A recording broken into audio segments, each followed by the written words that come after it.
What's good, everybody? Welcome back to another reaction with your host, the Ignorant Eclectic Mad Genius, and today we are checking out this guy. We're gonna check out the video of him interviewing the individuals who were Noah's best friends or what? My bad, friends. And you know, I'm gonna we're gonna check this out together. I want to be clear with this one thing because I know you mentioned before. Is there any chance or any knowledge that you have that anybody deleted stuff from his phone?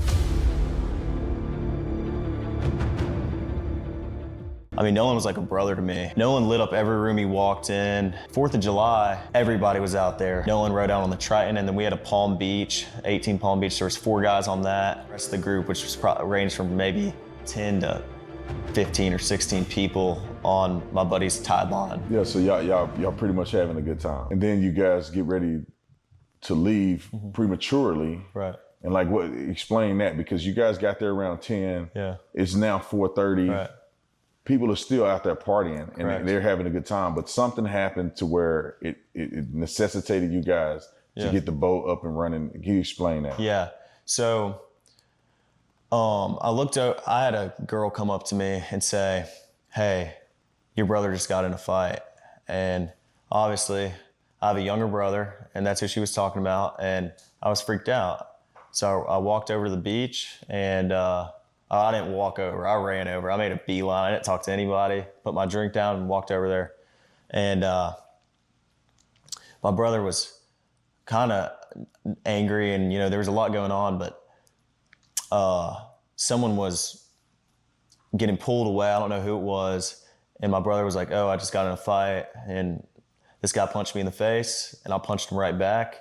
And then went to the ground, and my brother put him in an arm bar. And Was Nolan involved in any of this? Absolutely not. When I was over there, it was a bunch of younger guys like my brother's age, and I mean, Nolan. I never saw Nolan over there. Yeah. Absolutely not. And But weren't you guys all together drinking and on the boat? but Off? I mean, y'all can split up. It's possible. okay, sorry, I just lost my No. train of thought.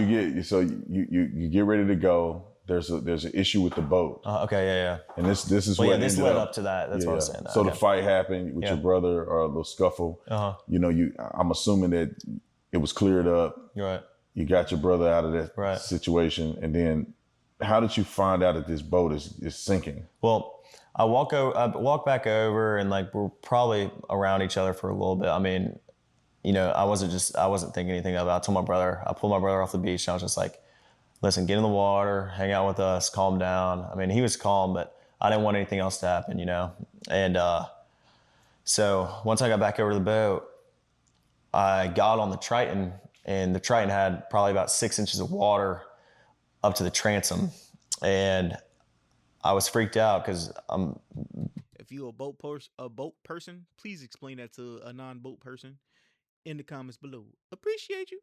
Good friends with Wyatt, and that was his boat. And, no water's coming out, no access water's coming out. And, it was a big issue because I think the reason was because there were so many people getting on and off the boat. And at some point, the boat was very, very crowded, and there was just a lot of people on. So that it drags water in. And eventually, I think over time, we were out there for a couple hours.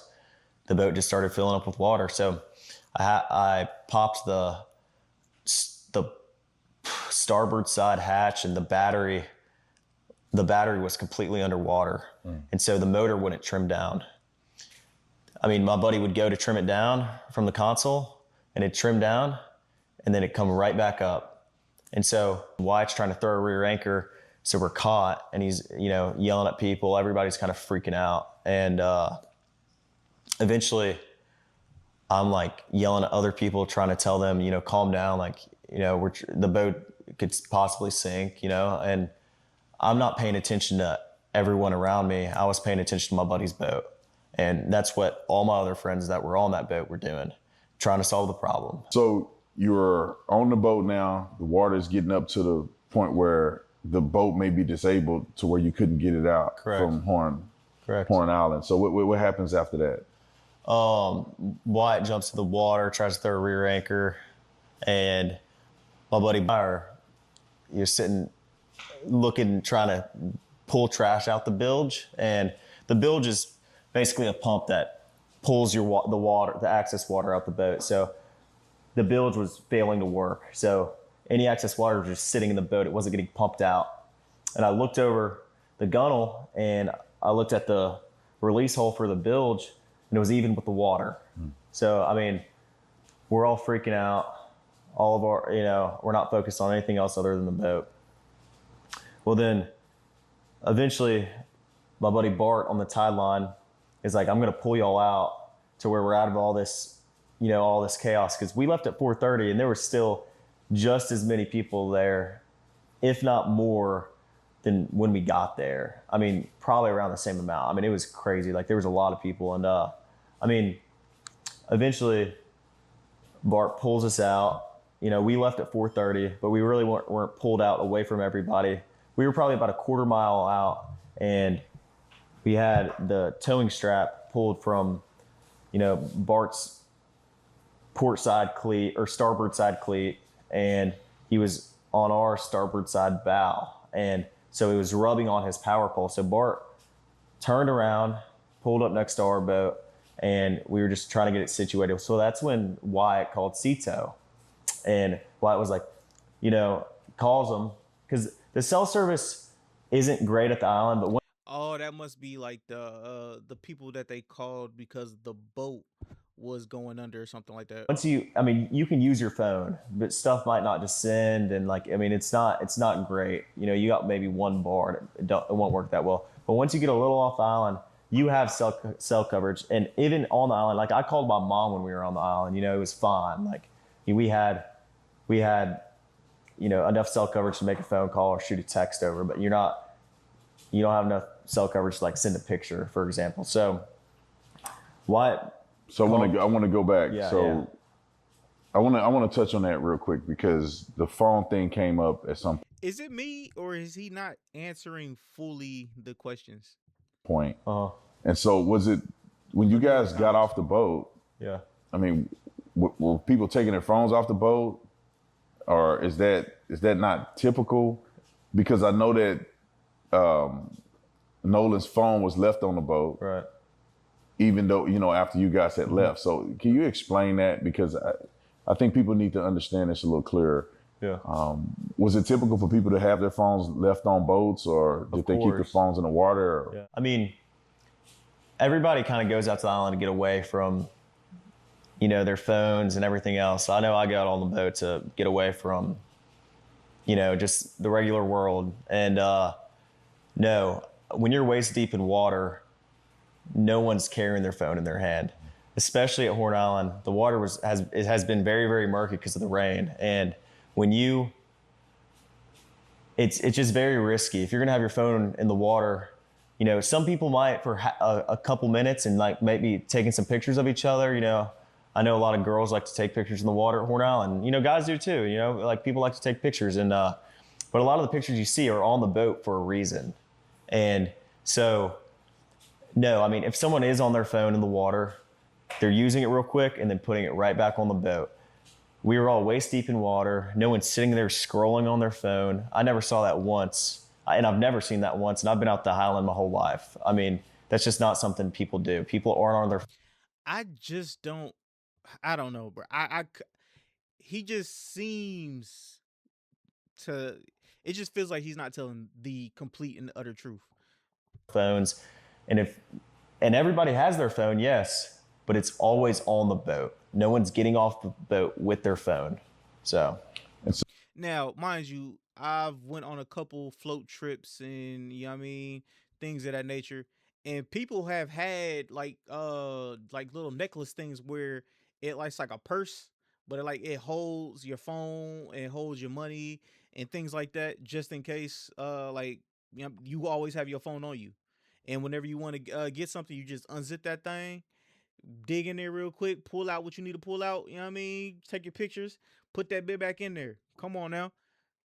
So you guys get ready to leave out of there, getting towed out. Yeah. And then where's Nolan in this situation? Well, the last time I saw Nolan was 3:00, and Nolan was cradling a girl in his arms, Katie.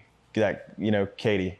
And Katie, Nolan was sitting there, and the last time I saw him, I looked at Nolan, and Nolan was like shaking his head, laughing, and I was like, dude, you crazy. I was like just joking with him. And but anyway, Nolan, that was the last time I laid eyes on him.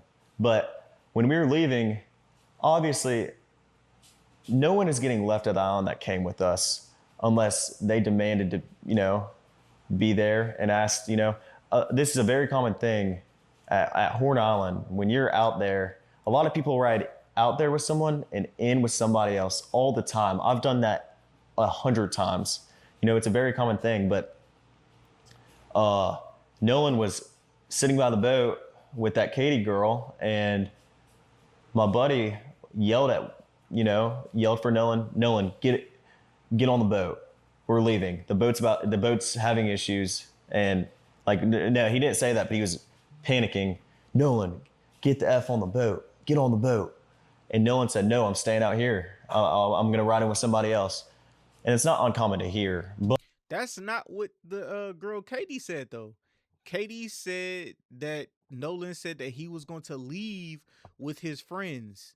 That's what Katie said. She told the cops that. She told, I want to say, the mother and the father that. You know what I mean? But it's not like my buddy asked him one time. My buddy asked Nolan multiple times to get on the boat. Nolan, get on the boat. Get on the boat. We're leaving. If you're coming, you got to come now. And Nolan made a decision to stay out on the island. And like he said, how many people heard that? Were there just, at least just a 5 few, everyone that was on our boat right there, because the Palm Beach had already left. My buddy went ahead and went home on the Palm Beach, and 3 guys on the way back. And Nolan wasn't the only person to ride out there with us and in with somebody else. We had multiple people in our group that rode out with us and rode in on someone else's boat. And that, like I said, that's not an uncommon thing to do. A lot of people do that. I could name probably 50 people out there that day that ran out with somebody and ran back in with somebody else. So, it's not like it's an uncommon thing, but it's not like we just left him there or my friends just left him there. Nolan made a decision to stay on the island after my friends asked him multiple times and told him to get on the boat, and he decided to stay. And I heard the girl that he was with, Katie, had text somebody that she heard people yelling correct for Nolan to get on it. Is that true? And I have a picture of that. She texted my buddy, and the next day everybody was panicking and everybody's texting Katie, because she was obviously seen with Nolan the whole day at the island. Katie sent a message to my buddy the next day and said, this is the last time I saw him, he's really sweet. But she also mentioned that the last time she saw Nolan was when my buddy was yelling at him to get on the boat. And she was right there to see that Nolan decided not to. Yeah, and so you guys get in the boat, you start to get towed in. So if because he said he had all the evidence, Tatum, he said he had all the evidence. Why didn't he put that alleged text message or screenshot in this video? You know what I mean? And you make it back. Now explain how did you get to the point where you were concerned about Nolan? Because obviously you said, hey, Nolan, y'all need to, or somebody, not when you, did I get but to that point? You guys had made mention Nolan need to get on a boat. Yeah. He didn't. Yeah. You guys get back to wherever you're going. Right. Explain that. Did you guys go back to somebody's house, or you guys like what happened there? And then when did you feel like, well, wait a minute, where's Nolan? Right. Okay. Well, running in was very chaotic. Nolan chose to stay on the island, so my focus wasn't on anything else other than the boat, because if the boat doesn't get in, then no one gets in. I don't want to sink out there on my buddy's boat, and no one does. But my buddy Wyatt jumped out and pulled the plug on the boat once we kind of got out there, because he got the motor to trim down. And the motor trimmed down, my buddy Wyatt pulled the plug, and we planed off. We moved all the weight to the front of the boat so we could plane off. And eventually we planed off, and the boat was running. So when you're planed off and you have water in the boat and you're hauling, we're going pretty fast. We're going probably 40, 42 miles an hour. And so all that excess water that was built up in the boat is coming out of the boat. So, that's what we had to do. So we ran into Fort Bayou, and we didn't just run straight to my buddy's grandparents' house. We ran into Fort Bayou. A couple of us jumped in the water, and Wyatt, like the whole reason for the stop was so Wyatt could hop in and put the plug back in the boat. So then after that, we went and docked it, and I went back to my buddy's house, and we ate and napped for a little bit. It was a long day at the island, so we were all tired, and eventually we go over to a girlfriend of mine. She was having people over for 4th of July. We were doing like fireworks and stuff, so we all went over there to swim and hang out. And this infamous picture that I've seen online of Nolan in the water in the swimming pool. Yeah. Where is this picture associated with? Because you said you guys went back to swim. Nolan wasn't with you. Yeah. So where's this picture at? Like, Right. what's the context around that picture that's been floating? That picture is taken on June 27th, a week before the 4th of July. We all went to a friend of ours in Pass Christian. We have a lot of friends from Bay St. Louis, Pass Christian. We all went over there to hang out, and And Nolan was in that picture. Nolan was in that picture. And if you look in the picture, my arm is around Nolan in that picture, And I mean, that was a week before the 4th of July. So that picture is not associated within even the same. I mean, that was like a week before. So, yeah. So you guys are now. That didn't really prove anything. It truthfully didn't really prove anything. At swimming and having a good time at a lady friend's house. Right. I never got to the pool. I talked to her dad for a while, Okay. and I mean, all my friends were downstairs. I went upstairs, talked to her dad. We were talking about boats and stuff, and I've been with my friends all day. I was just talking to everybody, but So you talked to the young lady's dad, and then how long was it before you realized, or you guys realized that, well, where's Nolan at? I mean, I went back downstairs, and all my friends were just hanging out, and my buddy Wyatt had addressed, talking about Nolan, and I was like, well, where is Nolan? Have y'all heard from him? And he was like, no, we haven't. And I was like, okay, well, it's a little concerning. Like, I mean, I'm not freaking out or anything, but like, I'm trying to find out where Nolan is. So I texted Javon, and I was like, hey, and also a couple other buddies that I had at the island. I was like, hey, have y'all seen Nolan? Did he ride in with y'all? And all the buddies were like, no. Well, I texted Javon, and I was like, hey, can you send me Miss Christine's number? Because I haven't heard from Nolan. And if she hasn't heard from Nolan, then I'm calling the Coast Guard. And so eventually Javon sends me her number. Who is her? That's Miss Christine. Miss Christine is Nolan's mom. Nolan's mom. Okay. Yeah.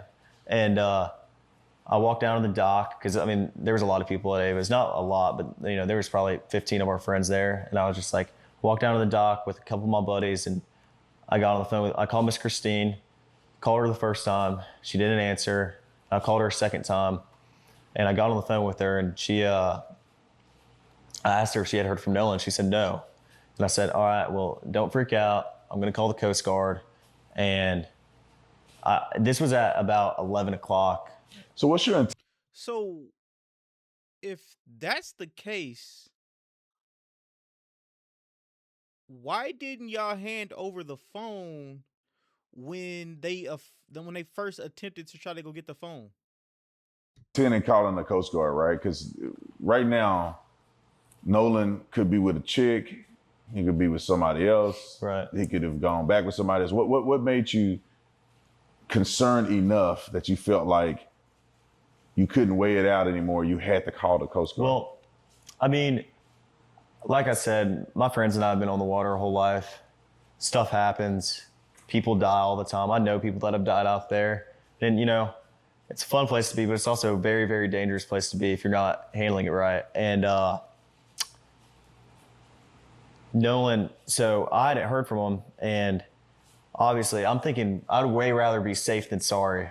I mean, I would rather call the Coast Guard 100 times and lose my mind over it and my buddy be okay than, not, and me not know where he is and him not be okay. And so I called the Coast Guard, and I talked to them on the phone for like 20 minutes, gave them a description, what Nolan was wearing, the last place we were at, the last time I saw him, who were we with, what boat we were on, the conditions of the water, just a summary. And I called Miss Christine back after, and I talked to her. And I said, I got in contact with the Coast Guard. I'm not sure who she called or, what she did, but I think she said she was going to make a couple phone calls to either DMR or Jackson County Sheriff's Office. And I was thinking worst case scenario. Like, I would way rather be safe than sorry about this, Yeah, so you called. So it seems like you called mom immediately. Right. Probably the first phone call that she got from anybody. That's the first phone call, like, at least I made. And I would assume that's the first phone call she got from anybody, because I want to hear the mother's side of what everything he's saying. Javon hadn't called her. And, there's nothing wrong with that, but Javon hadn't called her. And, I was just worried about my friend. Stuff happens out there, boat problems, it could be anything. But, there's a lot of stuff that happens out there, and I was just worried about my friend. And so you guys made that call, nothing that night, and I'm assuming you wake up the next day, and then what happens? I wake up the next day at about 7:30, and my dad had texted me, because obviously Nolan's photo was all over Facebook, and I just saw it everywhere, and I was freaked out because I was like, oh my gosh, like I assumed Nolan's just we had been drinking all day, and that he's just sleeping somewhere, and that he's okay, but I didn't want to believe that if we didn't know for sure. So next day I woke up and my stepdad walked to my room and he said, hey, like, have they heard anything about Nolan? Like, what's going on? Because I hadn't spoke to him, and he was like, I was like, yeah, no, like, I don't know. I had just gotten up, and he was like, all right, well, we're going and getting on the boat and looking for him. And I was like, okay, yeah.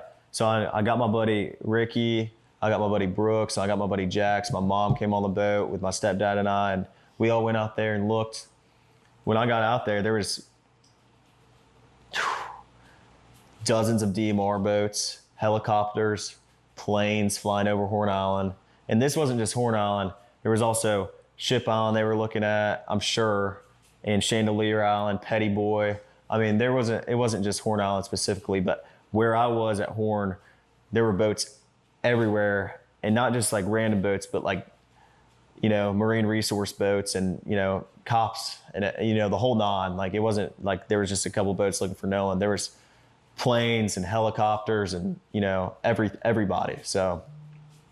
And then after this, obviously they didn't find Nolan that day. Right. And so what was your reaction like when you heard the news, or how did you hear the news that they found Nolan's body? Well, the next day, it got to be about 1 o'clock on July 5th. And I was like, my mind started to turn. I was like, man, if he's not awake yet, like, where is he? Like, I got very, very worried. And, I was with my buddy Brooks the next day, and we're driving, and my buddies were texting my group chat. They were like, hey, listen. And then I got a phone call from my buddy Trace, and he was like, hey, man, they just found his body. And I was like, I wanted to have hope, but it was really, really hard to have hope when they haven't found your buddy in the last 2 days. And, but there's still a little bit of hope there, like maybe, he's not gone, and maybe, he's okay. But my reaction was just, I was with my buddy Brooks, and I broke down. I haven't experienced death a lot, but especially with someone I'm as close with as Nolan. And I broke down, and I sat there with my buddy. You're close to Nolan like that, but you didn't know his mom really, and you never went to his house. Y'all parents never met each other. All right. Brooks' shoulder, and I cried, and I was upset. I made a couple phone calls to my buddies and checked up on my buddies, because I care about my buddies too. We're all experienced this. Like, we all realized at the same time. We all heard the news at the same time. Like, he's gone, and so it was really, really hard on me. I've never experienced something like this, and it was traumatic. I could tell you where and when I was there, when I got that phone call, where I was. And I just remember, like, it was insane. Like, I can't even put into words how upset I was, and how upset my friends were. So.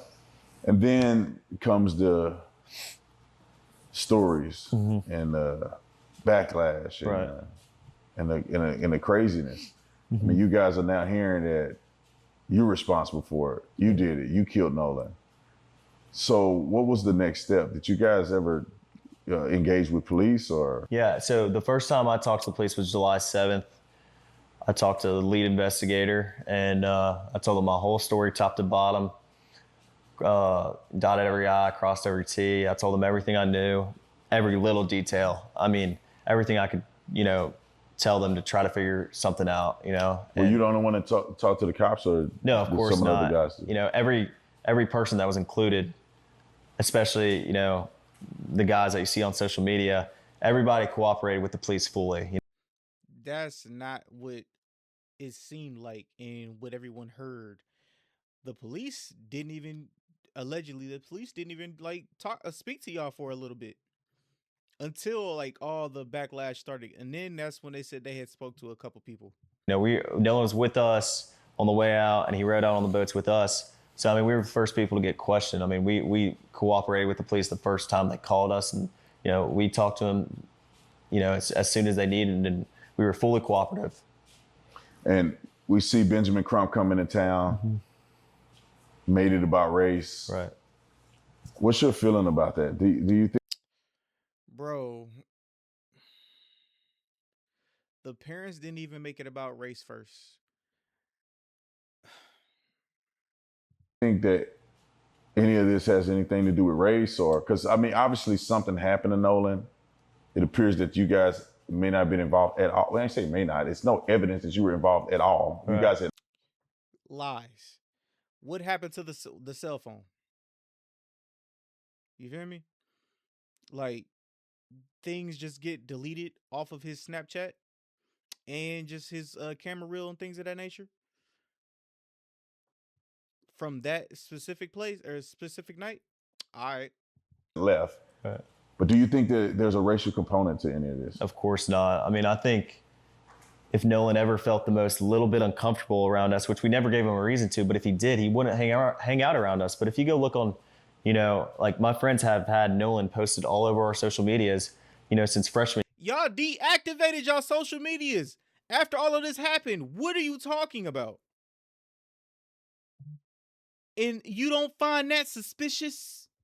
Year in high school, like, if Nolan ever felt uncomfortable with us, why would he be hanging out with us all the time? I mean, every day we're back from college, we hang out and we're around each other all the time. So absolutely not. I would never look at Nolan any other way than I would any of my other friends. I mean, he was like a brother to me. You guys had been interviewed by law enforcement. All of you guys have given statements. But then I think that there's a part associated with this that's being rumored out in the public, and that is the situation with the cell phone, potential deletion of messages. When did that occur, and what happened there? All right, I will, I guess, check out part 4 in a little bit. Love each and every last one of y'all, man. I'll catch you on the next one. Peace.